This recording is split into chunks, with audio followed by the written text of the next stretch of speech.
Então, aqui, ó, definição do texto. É você definir ele no original. Então, compara as passagens, compare as versões, reconstrua o texto, fazendo as observações, coloque a poesia em forma de poesia, prepare uma tradução provisória, verifique a correspondência entre o texto e a tradução, revise a tradução, à medida que continuar o trabalho, faça a tradução final. Aí, vocês viram? Isso aqui é o texto. Uma vez definido o texto, você tem o texto para interpretar. Aí vem aí eu coloquei como A linha, ó, A linha, definição do texto. B linha, né? Levantamento do contexto. É texto, contexto.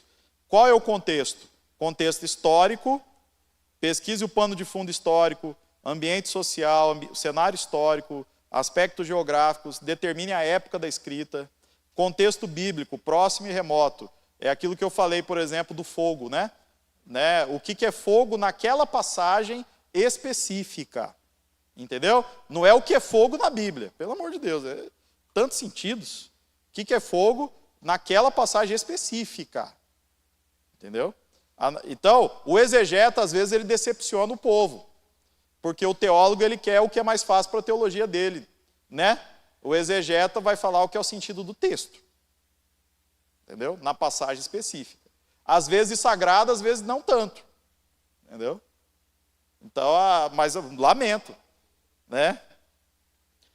Tem uma piada, eu acho que é do Charles Spurgeon. Né? Eu acho que é do Charles Spurgeon.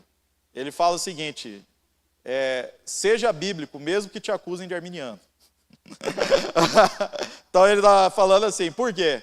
Porque tem passagens bíblicas que falam sobre responsabilidade humana. Se você pegar só aquela passagem e pregar expositivamente, vai parecer que você é um teólogo arminiano pregando. Aí, o que é para fazer? Não, veja bem, isso aqui está dizendo que somos nós, mas não, Deus elege. Quer dizer, você não precisa ser advogado da Bíblia, nem advogado de Deus, nem advogado do texto, nem advogado da sua teologia. Você só precisa expor o texto. Então, é essa piada que ele faz, né? Que se a passagem, os pais comeram uvas verdes, ficaram estragados dentro dos filhos, se vira reformado calvinista, né? Prega o texto conforme está lá. Vai ter dificuldade? Vai, né? Mas pregue o que está no texto.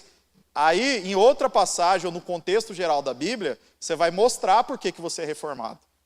Não tem problema. Então, eu não preciso ter medo de expor a passagem. Tem gente que não prega a passagem, ou prega a passagem fazendo uma apologética contra a passagem.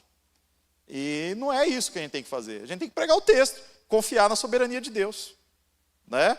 E expor a palavra, ser bíblico e fiel à perícope que está sendo exposta. Entendeu? Aí ele fala isso, e aí os arminianos fazem o inverso, né?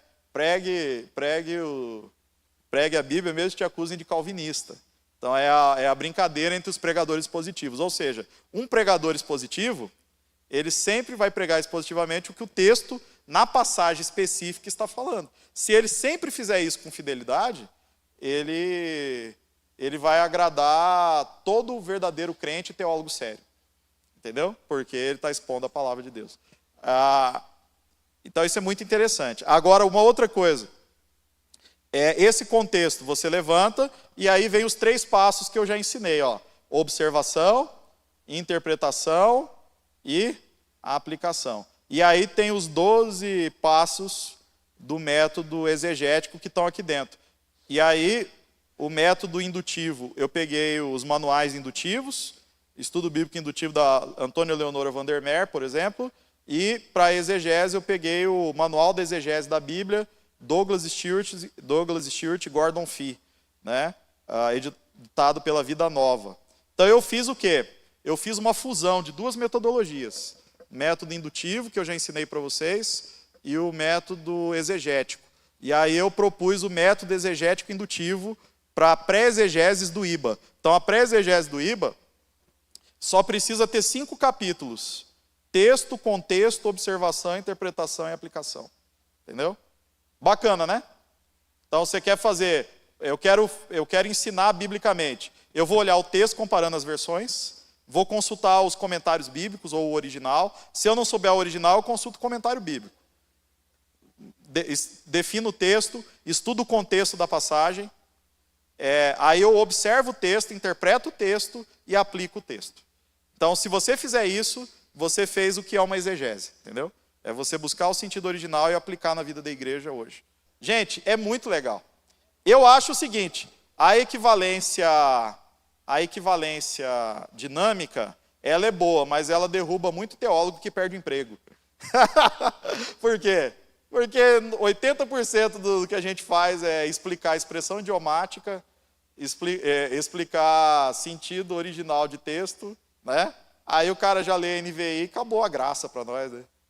Então, tem outra coisa, aqueles irmãos que passaram 20, 30 anos decorando uma versão, não querem trocar de versão, né? Aí fica lá com o filactério, fica com o esquife, né? Mas aí que tá, a ideia é que esse texto, na época que foi escrito, ele era o vernáculo da época, a língua conhecida. Só que passa 50 anos, passa 100 anos, se você não atualizar o texto... Por exemplo, Cuiabá já se escreveu com Y, Cuiabá. Então, assim, se você pegar, por exemplo, Pereira, né? Feira era com PH em língua portuguesa. Então, quer dizer, então, a língua muda.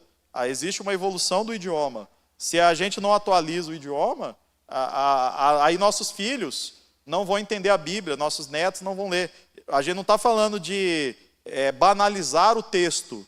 A gente só está falando de estar com o texto em língua portuguesa atual, para que as pessoas compreendam a palavra de Deus. Que é a mesma coisa que Lutero buscou na sua época.